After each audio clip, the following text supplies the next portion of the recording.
Hello students, हमने last class तक हमारा चैप्टर कंप्लीट कर लिया है। आज हम सीखेंगे एनसीईआरटी, कुछ क्वेश्चन एंड आंसर्स करेंगे। स्टार्ट करते हैं क्वेश्चन नंबर 1 से। क्वेश्चन नंबर 1 क्या है? Why a magnesium ribbon be clean before burning in air. Air में मैग्नीशियम रिबन को बर्न करने से पहले क्लीन क्यों किया जाता है? तो हमने पढ़ी है ये रिएक्शन। कहाँ पे पढ़ी है? सोच के बताना, आप लोग ही बताएंगे उस रिएक्शन को, मैं आंसर लिखवाती हूँ उसका। तो ये क्या करता है, ऑक्सीजन के साथ रिएक्ट कर कर क्या बनाता है, मैग्नीशियम ऑक्साइड बना लेता है। मैग्नीशियम ऑक्सीजन के साथ रिएक्ट करके मैग्नीशियम ऑक्साइड बना लेता है। क्या होता है, जैसे ये मान लो मैग्नीशियम है, इस पे लेयर चढ़ जाती है मैग्नीशियम ऑक्साइड की, तो वो लेयर इसको बर्न नहीं होने देती, इसलिए हम इसको क्लीन करते हैं सैंड पेपर से। हम इसको क्लीन करते हैं जिससे कि मैग्नीशियम ऑक्साइड की लेयर हट जाए और वो इजीली बर्न हो जाए। तो समझ में आ गया होगा सबको कि क्यों आपको इस आंसर में क्या करना है। सबसे पहले तो ये रिएक्शन लिखनी है, फिर आपको थ्योरेटिकली एक्सप्लेन करना है कि क्या होता है।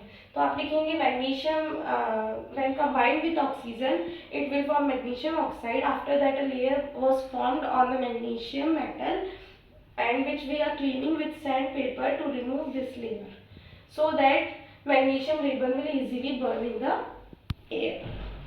नेक्स्ट है, ये आपके एनसीईआरटी का क्वेश्चन है जिसमें उन्होंने बोला है कि इस रिएक्शन को बैलेंस करके लिखो। तो क्या है, हमें फॉर्मूले, हो सकता है हमें फॉर्मूले ना दिए हो, फॉर्मूले आपको बनाने आने चाहिए, 9th क्लास में हमने सीखा था। और अगर नहीं आते हैं तो आगे हो सकता है मेरी क्लासेस आए 9th की, तब आप देख लीजिएगा। ओके, तो हाइड्रोजन का होता है H2, क्लोरीन का होता है Cl2, जो मिलके बनाते हैं HCl। क्या करना है, हमें बैलेंस करना है, सिखाया है मैंने बैलेंस।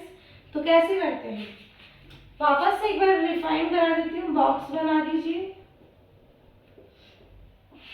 यहाँ पे क्या है LHS, यहाँ क्या है RHS, लिख लीजिए। H कितना है 2, Cl कितना है 2, H कितना है 1, Cl कितना है 2, सॉरी 1,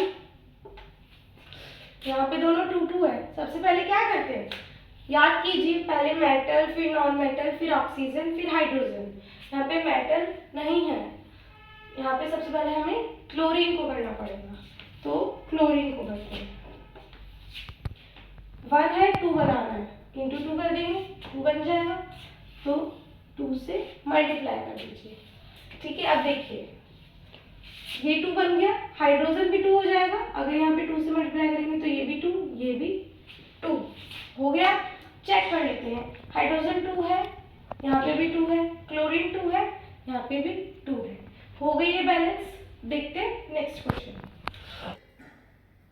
नेक्स्ट क्वेश्चन ये दे रखा है आपको, वही वापस से आपको फॉर्मूले बनाने पड़ेंगे। Barium chloride BaCl2 plus aluminium sulphate Al2SO4 barium sulphate BaSO4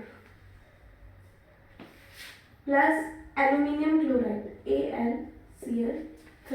ये फॉर्मूले बनाने आपको आने चाहिए, नहीं तो मे भी आप कमेंट्स करिएगा, मैं सिखा दूंगी। ओके, कर लेते हैं इसको बैलेंस। याद हो तो बैलेंसिंग में मैंने एक ट्रिक से भी सॉल्व करना बताया था, तो इसको हम ट्रिक से करके देखते हैं क्या होता है या नहीं। तो देखिए ट्रिक क्या थी, यहाँ पे स्टॉकियोमेट्रिक कोएफिशिएंट लगा दें A B C D, equations बनानी पड़ेगी। बेरियम के लिए बना लेते हैं A = C, ठीक है। इसके लिए बनाते हैं एल्यूमिनियम के लिए 2B = एल्यूमिनियम यहाँ है D। सल्फेट के लिए बना लेते हैं 3B = C। ओके, क्या बचा आगे सब। ये 3 इक्वेशन बना ली हमने। मैंने बोला था किसी एक को क्या करना है, 1 करना है। तो लेट B = 1, बी को क्या कर लेते हैं, 1 लेट कर लेते हैं। तो अब देखिए क्या होगा, बी को अगर हम 1 लेट कर लेंगे तो डी क्या हो जाएगा, यहां से देखते हैं डी क्या हो जाएगा, 2 हो जाएगा। बी की जगह 1 पुट कर दो, 2 इंटू 1 डी 2 हो जाएगा। ठीक है, बी को हमने 1 लेट ही कर लिया तो बी तो 1 है, बी 2 हो गया। ए क्या हो जाएगा, अब सी क्या हो जाएगा, अगर बी को 1 लेट कर लेंगे तो सी कितना हो जाएगा, 3 हो जाएगा। देखिए वहां पे पुट कर दीजिए बी की जगह 1, तो 3 इंटू 1 3। उसके बाद अब क्या बचा, ए बचा, ए हमारा सी के इक्वल है तो ए भी क्या हो जाएगा, 3 हो जाएगा। अब ये पुट कर देते हैं, देखते हैं क्या आंसर आता है। देखिए क्या क्या है, ए की जगह 3 लिख देते हैं 3, बी की जगह 1 लिख देते हैं 1, सी की जगह 3 लिख देते हैं 3 और डी की जगह 2 लिख देते हैं 2। अब चेक करते हैं, देखिए बेरियम 3 है, यहाँ पे भी 3 है, क्लोराइड 6 है, यहाँ पे 6 है। उसके बाद एल्यूमिनियम 2 है, यहाँ पे 2 है, सल्फेट 3 है, यहाँ पे भी 3 है। हो गई ना बैलेंस, कितनी फटाक से हो गई। ये है ट्रिक। अब आते हैं नेक्स्ट क्वेश्चन पर। Next question, Fe2O3 plus 2 aluminium that will form Al2O3 plus Fe। ये बतानी है कि किसका एग्जाम्पल है, समझने की कोशिश कीजिए। सबसे पहले कॉम्बिनेशन चेक कर लीजिए। कॉम्बिनेशन क्या बताया था, 2 कंबाइन होकर सिंगल प्रोडक्ट बनना चाहिए, ऐसा तो कुछ दिख नहीं रहा। डीकम्पोजिशन क्या बताया था, एक ब्रेक होके 2 में या 3 में स्प्लिट हो, ऐसा भी कुछ नहीं दिख रहा था। ठीक है, अब बात करते हैं डबल डिस्प्लेसमेंट और डिस्प्लेसमेंट की। डिस्प्लेसमेंट की बात कर लेते हैं। देखिए क्या हो रहा है, डिस्प्लेसमेंट क्या थी हमारी, ये एक मेटल है, ये इसको अगर डिस्प्लेस कर देता है, सिर्फ एक मेटल को अगर डिस्प्लेस कर देता है, एक पोजीशन को अगर डिस्प्लेस कर देता है तो उसे हम डिस्प्लेसमेंट कह रहे थे। तो देखिए ये देखिए, अगर ये एक मेटल को डिस्प्लेस कर देगा और उसकी पोजीशन ले लेगा तो वो रिएक्शन क्या हो जाएगी, डिस्प्लेसमेंट रिएक्शन हो जाएगी कि नहीं हो जाएगी। तो देखिए क्या किया, एल्यूमिनियम ने Fe की प्लेस ले ली और यहाँ पर आ गया और क्या बना गया, एल्यूमिनियम ऑक्साइड, और ये आयरन क्या हो गया, अलग हो गया।